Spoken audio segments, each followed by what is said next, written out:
4. Hello, everybody, and welcome back to another episode of the Mentol Pecah podcast with your host, me, Muzaki Zainal. Hi, hello, what's up? This podcast used to be a Malaysian comedy podcast about Malaysian comedy, but now it's just the podcast of whatever the hell I want to talk about. I am, of course, a comedian who is now a stay-at-home content creator? Question mark? I don't know, man. Times are hard. Things are weird. They're airborne. Blood curse is a problem. Oh, the voice you hear in the background is my special guest today. Very special guest, Zainal Bostaman. Hey. Sup, buddy? Hello. Yeah. Yeah. How Zainal, by way of introduction, he is also a stand-up comedian. He started the Brunei comedy, which is the only place you can get stand-up comedy in Brunei. Correct. Yeah. He pretty much invented the scene. He is the comedy scene in Brunei. Can you imagine talking to an entire country's scene of anything? Yes, so much pressure. Insane. It helps that Brunei only has 2 cities. Yeah, that's right. Yeah. Alright, man. How you been? I'm well, and I feel like I need to intro you to the audience a little bit more. Oh, okay, okay, because more. he's not just. I'm not like this diminishing his accomplishments here. Dude is genuinely very funny. He's very nerdy about comedy. Also, more importantly, he's a good friend of mine, and he's been invited to perform in Melbourne this year, but cannot because of you know what. The Australian bushfire. Right? The Australian bushfires. You remember that? Yeah. Like that was this year. The bushfires happened, and then by the way, plague as well. We forgot about that. The kangaroos were just like trying to breathe. And we made it. We've gone through the worst. We made it to the cities, and then they're in the city, and nobody's around. And they're like, "We did it. We killed all the humans." They come back to the city. It's like, yo, your boys survived. Where is everyone? Yeah. Did everyone die? Who is gonna make my boxing gloves? Who's gonna train me now? Who's gonna, how am I gonna get people to put their hands in my marsupial pockets? Yo, if you're a creature that has a pocket, like a kangaroo, right? Yeah. Would you be okay with like other creatures putting their hands in there, pulling out your baby? I feel like that's a violation, right? Is that okay? Well, I guess what I'm really asking is, if you're a kangaroo and you have a pouch, is that a private part? Is it what? Is it a private part? Is it like don't touch my pouch, man? Or like, oh, look at her and her pouch. Yeah, she got fat pouch. If humans had pouches as part of their anatomy, yeah, would having a kangaroo come up to you and say, "What do you have in there?" No, like is it it's a private part, right? For sure. Yeah, for sure. Anytime it's on your body and it goes in, it's like me putting my finger inside your belly button. Like, do you have something here? Oh my god. Oh, that's. I'm just imagining it, and that's gross. Yes. Yeah, I would say if it would be annoying. It's pretty intimate when you touch somebody near the parts of their body that has holes in it. It's pretty intimate experience, right? Yeah, and you better know that person really well, or have been paid really a lot of money. Yeah, or you're good friends. You want to help each other out. You're bored. There's nothing on TV. Yeah. But there are degrees of acceptability, though. Like eyes are fine. I think you can touch a stranger's eyes very quickly without it being intimate, right? Is it eyes or ears first? I feel like ears is super innocent. What? Ears is super... but then again, I'm very sensitive with my ear. So if someone comes up to my ear, it's like, oh, are we kissing right now? What's happening? No, like if there's stuff on your ear and somebody brushes it away, it's okay for someone to brush stuff away from your ear, right? Okay, yeah, alright. I'll be weighted out. Like, don't... because it's near... my eyes don't have, like, holes that go in. But my ears do. Right. I think ears is more acceptable because it's not... The hole is like a small part, but the larger hole... Oh, the lobe thing. The entire thing. Okay. Is more of a... You can brush that and it won't feel too intimate. So the ears is like the safest hole But there's like crevices and like, caving things. That's the degree of intimacy. The more deep into the crevice somebody goes, the more, the closer the relationship is. If it's just the top, like, I think you got something. Oh, thanks. But it goes in. You go in. Oh. Yeah. No, I almost got it. It's a little bit stuck, but... No, don't. Is it dead skin? Is it a dead bug? We don't know. No. Oh, yeah. I love you. Yeah. See, that's a problem. So ears, I think, ears are the safest. Eyes are next, right? Eyes, you gotta ask. I think eyes because it's part of your face. I'm not saying your ear's not part of your face, but anything here. Somebody will ask you to do something with your eye, right? Hey, can you blow into my eye? Or like, can you take this out? I can't see it.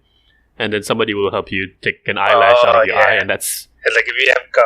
Yeah, that's safe. Can I... Yeah. Nose... Okay. Nose, I think it is... Okay, wait. Eyes or nose first? Okay, eyes first. Eyes first, right? And then nose. Because nose, you almost never ask somebody to do that for you. Why would you? Yeah, and then nose. You would never do that. But... Yeah. But if you guys are, you've been on 2 dates... It's a third date. I feel like it's time to take it to the next level. Yeah, like is that hair supposed to be that long? What hair are you talking about? This one. Yeah. And then just reaches in with a bare hand and like. Yes. I think that's a test. That's a test if she or he they allow you to do that, then it might be a fourth date. Listen, are you like serious with Jonathan? Yeah. I feel like we are, because the other day, he reached out to my nose, and yeah, I thought at first date is the ear thing. That's fine, right? We all agree that's normal. I rub ears with like Michael and like Sandeep, and it's all cool. And then date 2 with the eyes. He had like goggles on. Yeah, I felt like that was a wall he was putting up between us. He didn't really want me to get close to his eyes. But then, just the other day... oh my god. And then the third day. Yeah, he shoved his entire arm up to the elbow. And I thought that was very romantic. That he did that for me, I can feel it. I didn't even ask. It was my birthday. Whoever said chivalry is dead. Yeah. Doesn't know real true intimacy. Letting somebody fist your whole nose hole. Yeah, only the left one though, because the right one. You know how I feel about the right one. Yeah, I know about that. You're sensitive about that. We don't have to talk about that. But so it's getting pretty serious. Yeah, okay. Yeah, it's cool. Yeah. Tonight might be the night. The mouth is... Ooh, is the mouth like... I don't know. If somebody puts their hand in your mouth, I feel like that's an act of aggression. You know what I mean? It's only... Okay, if a finger is in the mouth, it's an aggressive act, no matter what level of relationship you are with somebody. Okay, alright. Right? You know what I mean? Why are you... What? You want me to taste you without my consent? That's... Come on, man. It's like if you're at the cooking show and then the guy is like, a little bit more salt. You try. You try, and then they take the thing and then just put it in your mouth while you're talking. Is it too much? What is this? You could send somebody to jail for that. What? I thought we were getting along as co-producer of this show. Co-host of this show. That's why it's weird to me, because we're just co-producers. And you just went to that table. You took that bowl from that contestant's table. You brought it here. We're supposed to do dailies. And you're... What is this? Also, this is a gaming show. I don't know why you got food. Yeah, I don't know where you got the mixing bowl from. This is Who Wants to Be a Millionaire. Can you focus? It's always something with you. So, so that's the degree of intimacy, I guess, with hosts. Okay. Right. Then closer it is to your mouth. But then again, we put anything. Yeah, but it's our own choice. It's our own choice. Yeah, right? When other people, we don't invite other people to put their stuff in there. That's the other thing. Yeah. We do when it's, intimate. Yeah. Is that why cooking is such an intimate thing? Oh, I did not consider this. I'm very okay with like the past few episodes being a lot about food. Oh, okay. We're going in there? Going into food? No, not a problem. Not a problem. I like food, and I don't have a problem because because we're recording this during Ramadan. Food is in our heads. It's not the focus. It should not be the focus. That's part of one of the previous episodes. I'm like, I don't like that it's the focus. But the other one is like about sustainable food things. And then this one, we can talk about intimacy with giving food. Oh, food and intimacy. What's your thought on this? I just want to add, give context. I've been trying to cook cauliflower fried rice. Okay. So, when you say cauliflower fried rice, what you mean is fried cauliflower. Fried cauliflower. And trying to get the texture as if it looks and tastes like rice.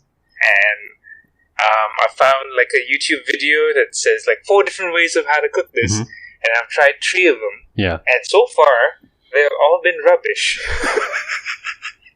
Okay. Why? In different ways, or like in the same way, or how? They're tasteless. They don't taste like anything. Like you mean they taste like cauliflower? But I cook it with other things. Okay. You know, like there's one where it's like honey chicken, and I don't taste any of the chicken or the honey or any of them. And then okay. There's one where it's what was it? Veggie. So it's just like 3 different peppers, different colors, and then I've got onion and mushroom in there, and then the fried rice, and then the cauliflower, and then cook it like a fried rice thing, and then like eggs, and it tastes like nothing. Doesn't taste like anything. It's just bland. And then my dad's like, "All right, like, do you want some?" I asked my dad, "Do you want some?" And then he's like, "Nah, I'll pass." All right, so you look at 4 different recipes, right? These are, I assume, by 4 different people, right? No, it's the same tasty video. Like, the same person. There's no person. No person. It's just like, the one with hands on it. Okay, now here's my question to you. Are the hands white? Once you answer this question, everything else follows. You know what I mean? Like, yeah, right. Super white, super Caucasian. Yep. It's at least 120%. That's the thing. If you don't know how to make regular rice flavorful, you know what I mean? Yeah. If you don't eat rice regularly in your life, how are you gonna suggest that you can make it from a less flavorful ingredient and boost that up somehow? Is this bound to fail, this project? I don't think it's bound to fail. I think you have to treat it like you would treat fried rice. So you will overdo it a little bit. The thing about rice is it's a starch, right? So when you fry it, it absorbs the fat. But cauliflower doesn't do that because cauliflower is not a starch. So you have to really work it. You have to really add a little too much salt, and a little too, if it's honey, like really do the honey and all the other things. That's my opinion. I've never cooked with it, but I can just, having cooked cauliflower and having cooked rice, I can guess that the problem is there. Okay, I'll try that later. Because also you're following this white person's recipe. But it looks very nice on video. I'm sure it looks nice, man. I don't doubt that at all. It's 100% of the problem with white people recipes. It looks great, but flavor is sold separately. For flavoring, go to Indian or Chinese food. Yeah, I was gonna say aloo gobi is a dish with its potato and cauliflower. Oh yeah, I love aloo gobi. So what if you prepare something like aloo gobi but without the potatoes and do the cauliflower rice? See what happens. Okay. But then you have to accept that you're not eating fried rice. I think step one of eating cauliflower rice before you do anything is to accept that you're not gonna eat rice. To accept that it's not rice. Just stop it. You stop reaching for a life you can't have. You just recognize your limits, and move within it. Make sure your reach does not extend your grasp. That is good. That's good advice in general, I feel. Set your expectation that this is no longer rice. Yeah, I wish all recipes are like that. This cookie recipe, don't cut sugar in half because you think you're gonna lose weight. You're eating a cookie. Get over yourself. Yeah. The first ingredient for a chocolate cake would be like run 3 kilometers today. That's step 1. Step 2, think about what you're about to do. Take a photo photo and send it to your most judgmental friends and your mom. Yeah. And if you have mother-in-law who's been saying that you've been putting on. Right. Yeah. And then the next step. And after that, if you still want to eat cookie, have a nap. Maybe that solves the problem. The first 7 steps is just before you could look at a cookie. Yeah. Think about cookies. Yeah. Just imagine what a cookie could be and how it contribute to your life. And then baru like, okay, alright, maybe I can make a cookie. Do you deserve a cookie? Okay, alright. The recipe is so thick. It's half of it is just a recipe. It's just exercises. The first half is diagrams of different stretches and like different kettlebells you can buy. Yeah. While you wait for the cookies in the oven, you do 15 push-ups, 30 burpees. Oh, burpees, yeah. It's come to my attention that people really don't like burpees. We explored it with Mike that week I was in KL. That was fun. We're talking to a mutual friend about burpees. I hope he turns out into a bit. That was really fun. Because he's like... Yeah. Because so burpee is a type of workout where you do you start with a leap and then you outstretch your hands vertically, right? Yeah. And then you land and you drop down to do a full push up. Yep. And then as you push yourself up, you do the leap again, straight vertical. So, and then that's 1 rep. And then that's 1 rep. Yeah. And our friend Mike Sadi. Our friend Mike. Do we need to paint a picture of how Mike looks like or why he feels the need? No need. I think once we're done, to paint a picture of how Mike looks like, his recipe to make a chocolate cake is get a cookie as a snack while you wait for the ingredients to get here via Shopee. Yeah. So that's if he wrote a cookbook. Okay, right. So you have a picture of how Mike looks like. No, can you describe how he thinks a burpee is supposed to be using only words? What? Only words? Yeah. The only thing I remember is that he said that getting from the position of standing to push up, he had to convince all his body that this is a good thing. Yeah. Yeah, because when he doesn't leap vertically, his body does not believe that it's happening. Why are we going upwards? Now we're gonna stay on this level, and you do what you need to do. Yeah, his belly is like, listen, I feel like we have a disagreement here. You want to go upstairs? I've been down here for a long time, man. So I don't know what you're doing. I'm gonna be right here. You come back. Because if I understand gravity, and I'm the belly, I know gravity. I'm closer to it than most of you. His brain and skeleton and nerve is like, we're gonna go leap. And then the belly is like, nah, it's okay. I'm good. Alright, I'm gonna stay here. Someone needs to take care of this level. Yeah. It's so fun. And then he stops, like he lands from the leap, right? From that to move to the push-up, it's a whole different negotiation. Yeah, it's like, come on. You want to get closer to we know this. You like being closer to the ground. Right. Come on, belly. Let's go. I don't know. How much cookie are we getting after this? Yeah. Like he tries to go down and his belly is just in the way, and he does as full of a push-up as he can, and his elbows still don't bend all the way because of the belly. He's balancing on the belly. Yeah, he's just balancing on his belly, and here's the thing, he's still better than me in the exercise part because he actually does all these things. I don't do any of them, you know. He's still way better than me. But his input, so his output needs to match on his input. So it's like if we take, everything else the same, like if we assume that your metabolism is the same, and the quality of food going in is the same, you're not doing cauliflower rice where he's just doing rice. I'm not. Oh yeah, there's a difference. He eats differently than I do. He does it more, I feel like. Because I would go ham, but then I don't do sugar or anything. Like I won't buy a sugar thing. Maybe I don't drink sugary stuff. Sometimes we had free food or just food, and then we reach at the mamak, and you're like, "Are you gonna eat?" and then you make the face, you're like, but I just ate. But you still get food anyways. Yeah. Maybe that few seconds of going, should I? That burns a little bit of calorie as well. Whereas Mike goes like, yeah, I just had food and I'm having food again. Oh yeah. Because he enjoys life. You know what I mean? He has a kid. His legacy is cemented. He doesn't have anything to aspire to. He's done. Oh, is that it? You know? Yeah. Like what else? What else is he gonna do? Really? He's just paying off his PlayStation at this point. He's keeping alive just so he can get salary to buy more games, and then so a dad bod is just signaling to the universe. Yeah, I've done my bit. I have a kid. Yeah.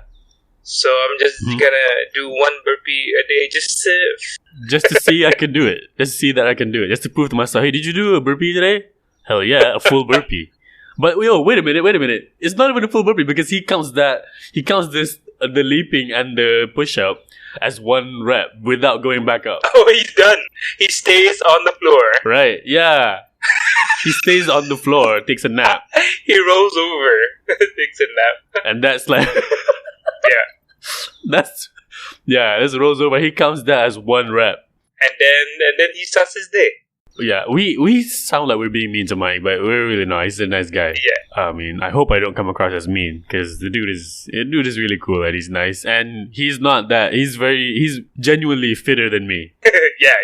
I think that needs to be established. He can take me on in a fight. He could take a lot of people in a fight. I reckon. Also, taking people in a fight is not really the criteria for fitness. Is it not? I don't know if your bones are sharp. And you hit them, if you're lucky, and you hit them in the right place. If you have a disease that you're immune to, but you're particularly contagious. And you cough on that person. You can damage a lot of people, yeah. Is that a fight? What I'm trying to say is Mike is a nice guy, you know. Yeah. I'll have him on the podcast very soon, because he's cool. Yeah, are we mean? But he made... Okay, that's the difference. He's not here to add on. He's not here to comment on this. But trust us, we're comics. We make fun of each other a little too much all the time, so don't worry about it. Like, if I spent that 1 year of being in KL, being around you guys and a bunch of 18-year-olds at school, when I got back to Brunei and then talking to other comics here, or just normal people in Brunei, I forgot that it's fine to make fun of each other. You forgot that it's fine to make fun of each other? No. I forgot it's fine only with comics because we're used to it, and then other people was like, "That's really mean." I'm like, "Yeah, but it's funny. It's funny mean, right? It's not if you're the only one laughing." And they're like, "No, man, it's funny, but our goal is not to be funny. We want to be on stage. We want to dance."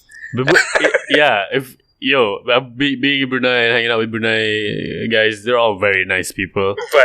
And there's no but. Oh, okay, what? That's why. Because they're so nice. Like, finding funny and like ribbing each other and teasing each other is very difficult to do. Yeah, they were like, "Are you attacking me right now?" I'm like, No, I'm just saying, when you do a burpee, your body doesn't agree with everything that you want to do. Yeah, when you move, when you're walking, your hips sway a certain way in a way that is neither seductive nor is it healthy, I feel. Like, locomotive wise, like, you know, like biomechanically, it's inefficient the way you move. I'm not saying you have a disorder. I'm just saying maybe you have not realized that this reference is a little too long for people to understand what we're talking about. Yeah. Do you have... Okay, we got to talk objectively. Okay, dear listener, there are sometimes there are people who walk in a funny way, but they don't know that they're walking funny. Like, I know this person who walks... she's cute. She's cute, first of all. And she's a friend of mine, but then she's fine. When she talks, she's still attractive, but then when she, you know what I mean, sometimes if a person is attractive physically and then when they talk, you're like, this is wrong. Oh no, you got away with just being pretty. No, all these years nobody taught you how that is not cute when you say okay. So but she's fine, she's smart, she's attractive, and then she walks and she points her toes like outwards like a duck. Oh, outwards, Yeah, like this. yeah, like a duck. You're using hand signs that I can see, but the audience cannot. Yeah, like a duck. I was gonna say like a V. Like a V, yeah. They make a V with their feet, and they walk like that, and their knees also like point in V direction when they walk. And I'm like, And they swing out. yeah. This is not attractive for me to describe, but this is a real person. And I'm like, man, even if a dude walks like that, I'm like, come on, are you okay? Are you trying to dry off? Are you, you know what I mean? Are you trying to adjust your junk? Like, but this person is a lady who was like, I'm like, I don't know how to say anything. I don't, of course, because why would I? But Because it's mean. a good friend of yours? We're a class acquaintance. Oh, okay. So like we had the same class, like, yeah, you're cute. Oh, yeah, nice. And then she stands up. All right, see you. I'm like, oh, she's cute. And then she walks. I'm like, oh, yo, man, how do I negotiate this? I'm just imagining in my head. Yeah. Like a whole body posture changes because she's like, very sitting down and cute, and are you? Yeah, she's like Anne Hathaway, and then I know. Anyways, really? Wow, I know. Yeah, he's been touching my nose lately. I feel like that's cute. I feel like we're getting close to each other. Anyway, and then she waddles away. I'll see you for the date. Nah, you won't. I see you on the date. Nah, I don't even want to look in your direction now. but that's mean. But how? Okay, if I have a bad walking gait, I don't think I do. But I do have a particular way of walking. People have told me. Okay. Like I either walk too fast or like there's a weird not weird like particular smoothness sometimes when I choose to walk. I'm like I'm fine. Like here's what I know about how weird my walk is. Okay. I walk in a way that minimizes how loud my footsteps are. All right. So it's like I consciously you do land that. on your heel. Yeah, when I'm walking. So when I run, I have to consciously remember not to do that. Yeah. Oh, okay. And I tend to like optimize my gait for smoothness. I would like somebody who doesn't know me but he's seen me like on a set. We were on a set working a lot for when I was in production areas environment.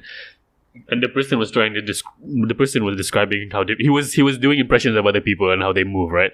Yeah. And he's doing an impression of me, and he did like a dance. Uh-huh. He was like doing a little twirl, Uh-huh. and he's like, "Yeah, Muz is like a dancer." I'm like, what are you? I don't understand. But he's saying my movements are like the most like I try to. He describes my movements as to avoid imposing my space on other people, like avoid taking up space. Ah. Yeah. Which at the time, well, I agree with. I still kind of don't like to be, I don't insist on taking attention. I don't like to grandstand. Mhm. I want people to find me. You know what I mean? Yeah. Yeah, that's why I'm bad at self-promotion. I'll just do work and I hope people find my good work. I think that's why. Right, do you know how you walk? Like, do you notice? Like, How you walk? you. Oh, me. How you walk, yeah. I have a tendency of dragging my feet. Oh, yeah, really? Yeah, which is why like a lot of my shoes wear out faster than they should. Oh, you know that, but you don't make an attempt to adjust it. It's something like my dad would always point it out growing up. It's like, stop dragging your feet. And then I used to think that it's because like I'm not happy. I used to think it was just my depression. No, it's actually like I don't know that there's just, and now I'm trying to not to because I keep tripping over nothing. Mm. I mean, little pebbles that I have no business tripping over, but I do because I drag my feet. And then, but in moments of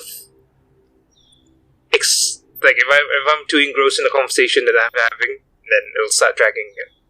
Oh, Yeah. but you do notice it, lah. At least you're like, oh, I know I do this, so maybe I'll stop. But it'll come back. The default is dragging. Wow, that's interesting. I don't know why. I used to drag my feet, And then but at school, not at. and you opted not for at the home. dancing. No, because I realized that dragging made noise. It made a different noise, but it still made noise, so I stopped. So you're saying you're just like training to be a ninja, just going. Okay. It's because in my household or like in my how I grew up, making noise unexpectedly is a problem. Yeah. It can cause big tempestuous fits of rage. Is that you walking? Do I hear you walking? Yo, for real. I would like hear that. I'm like, oh no, I'm in trouble. I gotta hide my Game Boy.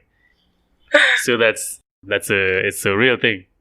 You hear footsteps and you're like, oh no. No, I would hear doors opening and closing, and I would be like, did I do my homework? So that's yeah.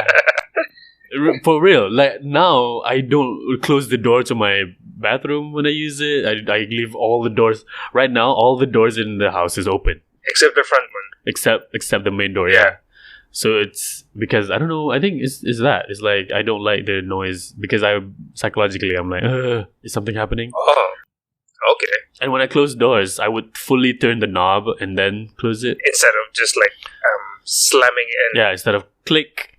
Yeah, a click is like not really that offensive of a noise, but to my brain, it's like, oh no, what's the problem? Oh no, my homework. Yeah, yeah. Oh no. So like, so you know this. So the full like the spherical knob with the button, the lock button in the middle. Yeah. So I have learned because of that how to break those. Like if you push the button and turn it in a particular rhythm, the button can jam, can get stuck, can jam, and I know how to jam it and unjam it. I've learned how to do that. And this is just growing up. This is a knowledge that you have because I can unlock it lah. That's a good knowledge to have. If somebody has a problem with the door, I can be like, okay, here's the problem. And also now I over psychoanalyze other people. If I go to their house and they say, oh, this door is a problem with the knob, I'm like, has anybody here been emotionally abused when they were 7? And you just projecting people. I was like, I got you in. Yeah, I project my like, stuff. Would you like to have dinner? No, yeah, I'm gonna psychologically break you down. Have a breakdown. Like, this is what happened to you when you were 8. You don't you feel like you kind of do that? A little bit, like not fully, but like don't you make like assumptions or like not assumptions, like connections that not necessarily are there when you're hanging out with somebody. You notice their writing is a particular way. You look at it and you go, this guy must be blah blah blah. Yeah, you don't say it out loud, but you right. Sometimes you just feel it. That one comic where he was like, no, this is an opinion I have, and then we're like, no, that's racist. I'm like, no. Yeah, the comic who would do a joke that is racist, but the point of absurdity is not the racism, it's the stereotype. Yeah.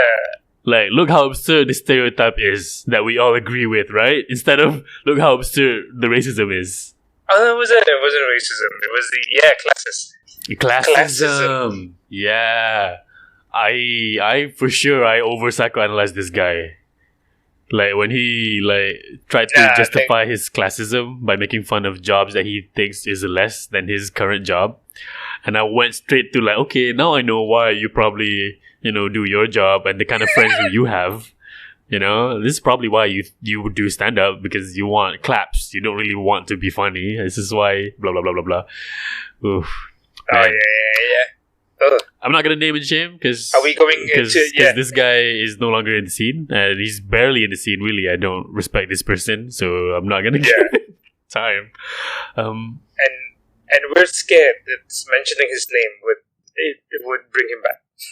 Yeah, we don't want to summon a demon comes in, asks for advice, and then gets mad when the advice is not to his liking. What is that, man? You asked me for advice. I told you you can leave.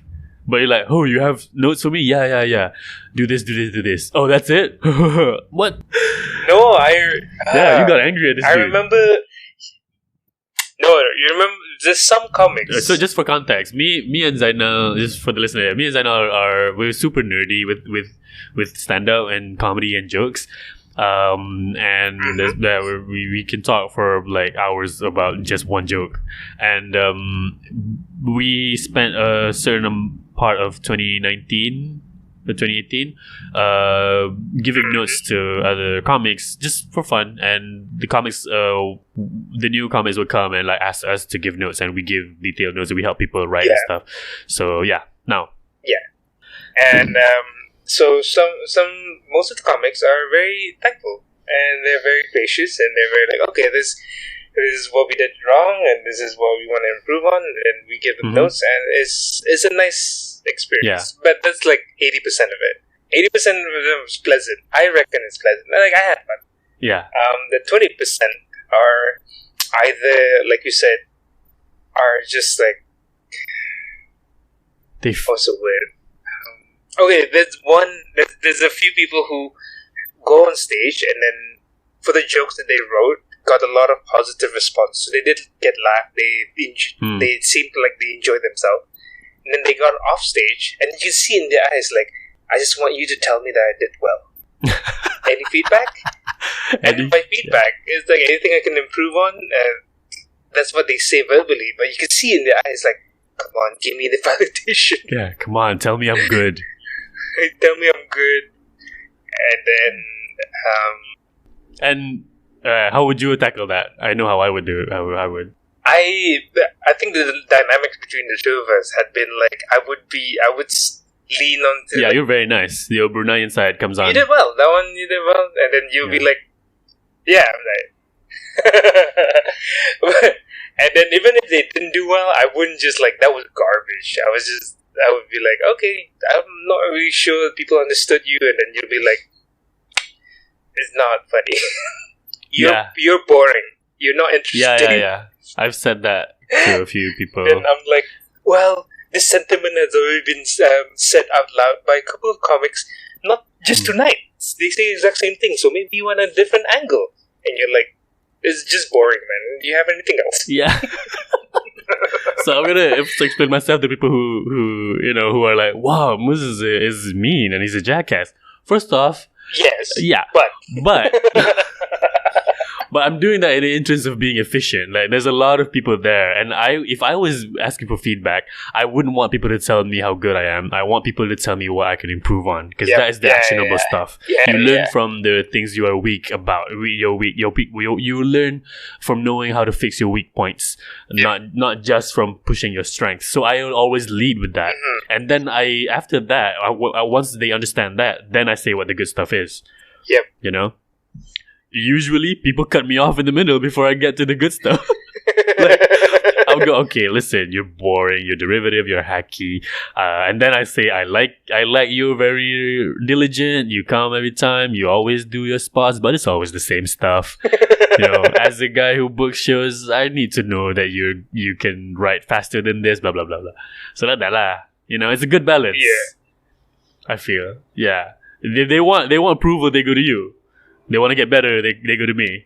I feel like we work better as a team giving these feedback, because if it was just me, I'll take too long. If someone bombs, I'll take such a long time to show them that it's okay. That it's okay. And then just come back next week. That's good. I also take too long, man. I remember sitting down, but the reason I take too long is because I don't fix them at the point of the joke. I fix them at the point of their intention.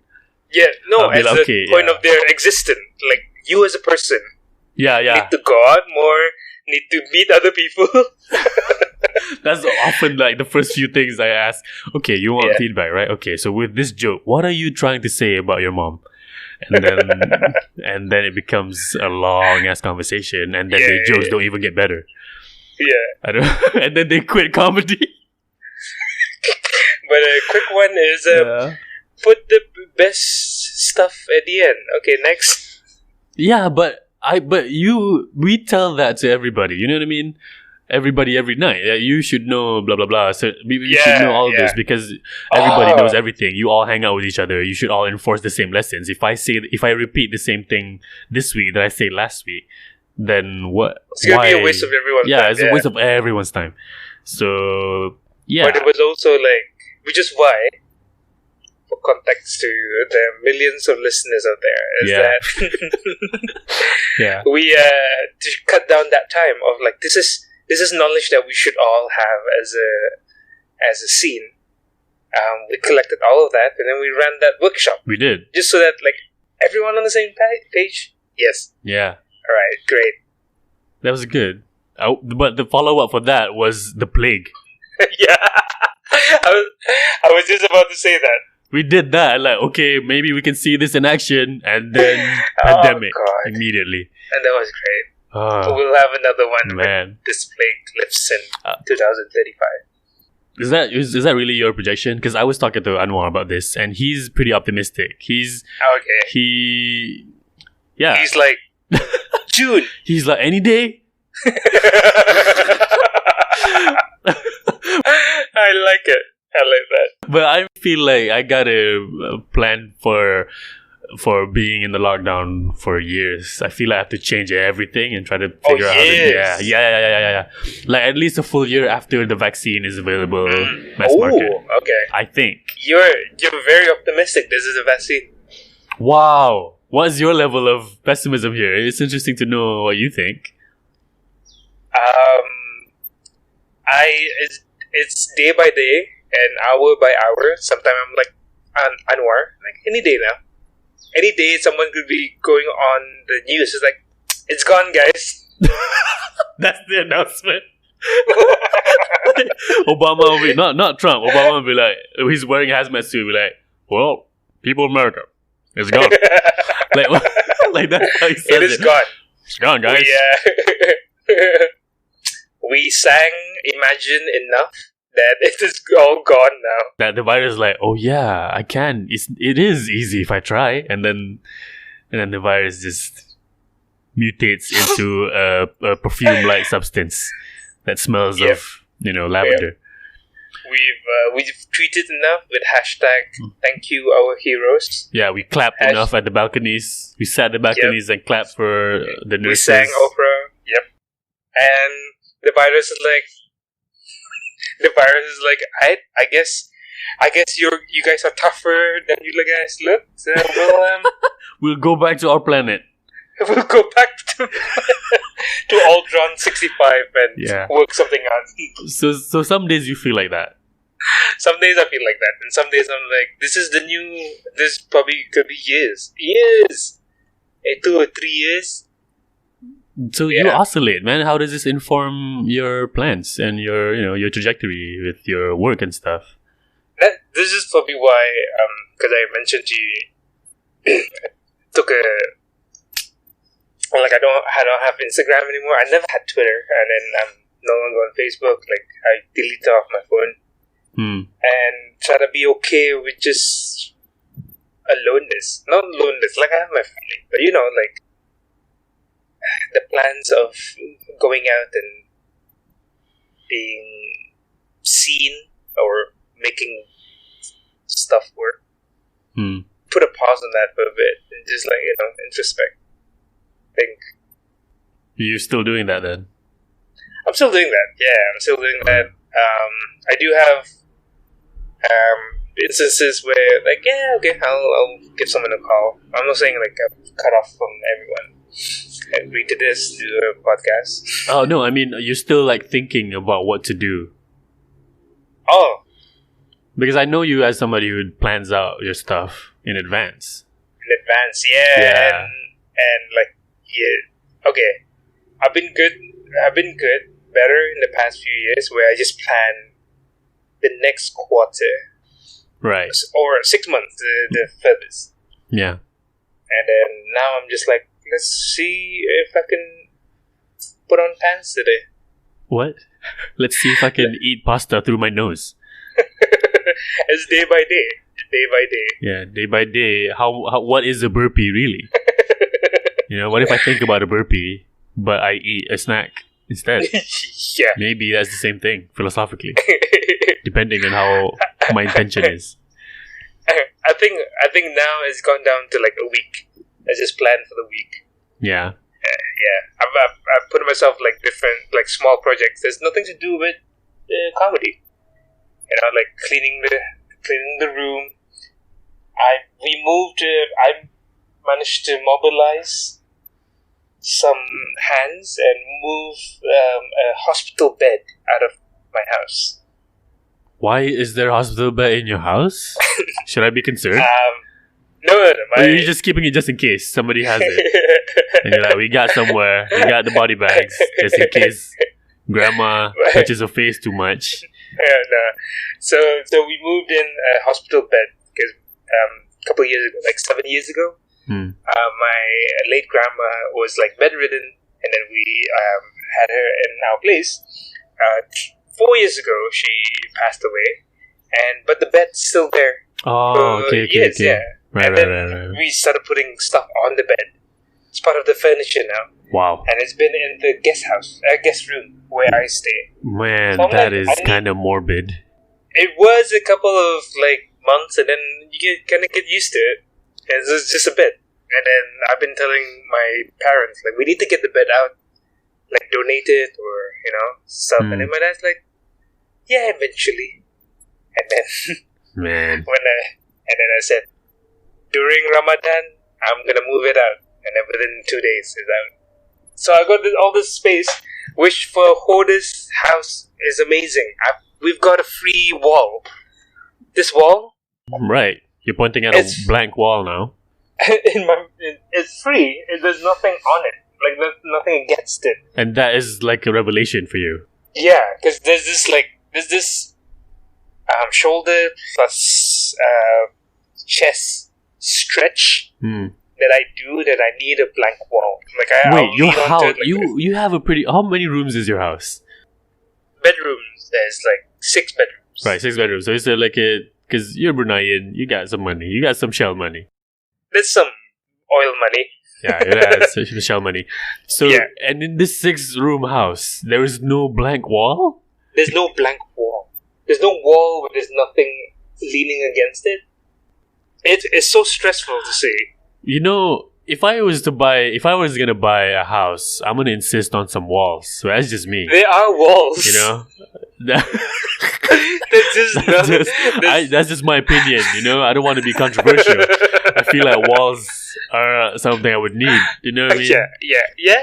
I mean, there's walls. There are walls.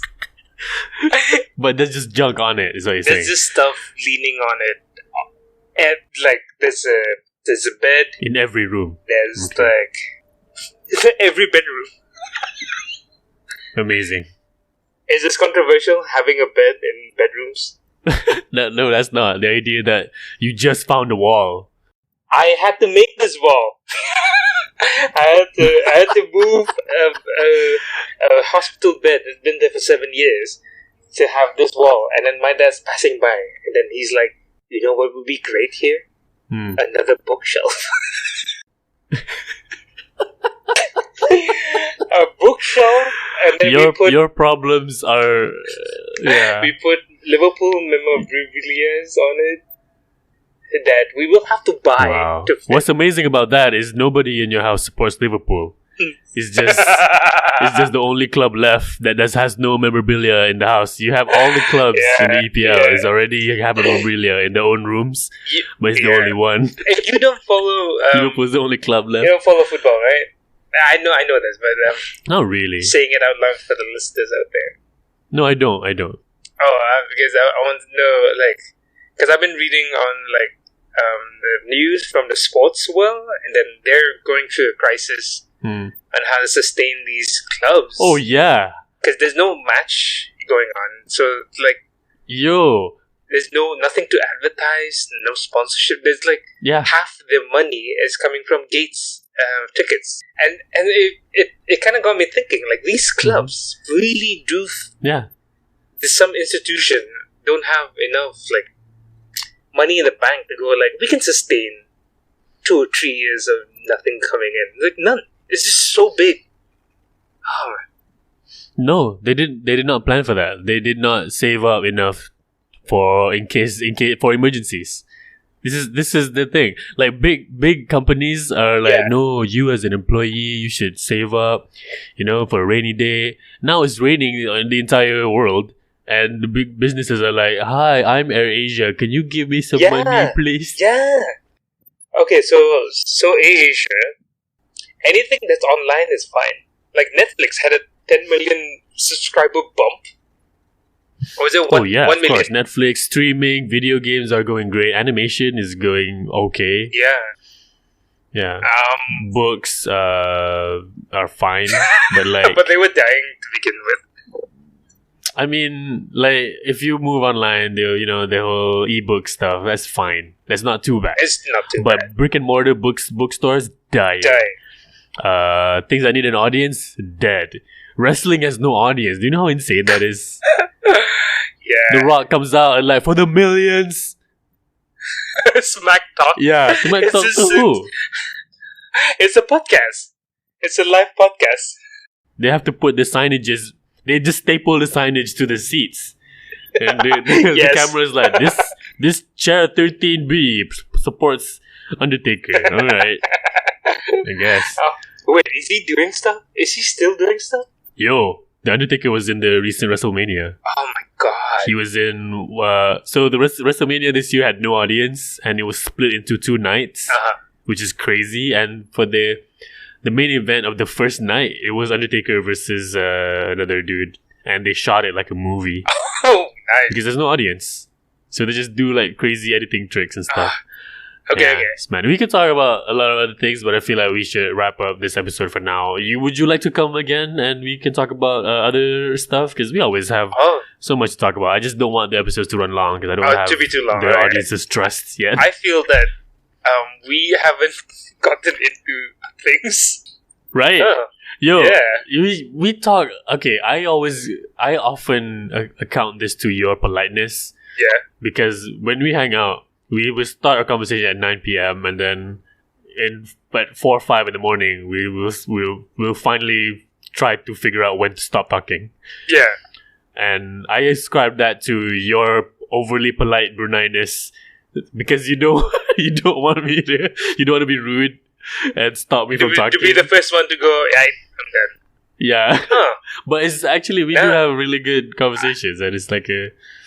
Yeah, I was gonna say, like, I feel like sometimes like, oh damn, it's 3 already? Alright. In the next 2 hours, we gotta wrap this up. We gotta wrap this up and then we start off a wrap-up conversation that ends at 7. Okay, let's just, to summarize, and every night. Yeah. I'm thinking back. I'm still reeling. I still have not adjusted my sleeping pattern from KL. Oh, really? Oh, well, that makes sense because Yeah. with the lockdown changes your sleeping pattern one time and then Ramadan changes it another time. So you're still moving between clocks, you know? Yeah. Yeah. I'm still like, I'm either passed out at 8 or 4 a.m. Like, there's no rhyme or rhythm. Well, on that note, such a bad note, such a weird note to end the podcast on. Yeah, I need to wrap this up really quickly. So, okay, Okay, let's wrap it up. please come again for another episode. Yeah, you wanna come for another episode? We can do more of these. Alright. Let's do it. It's fun.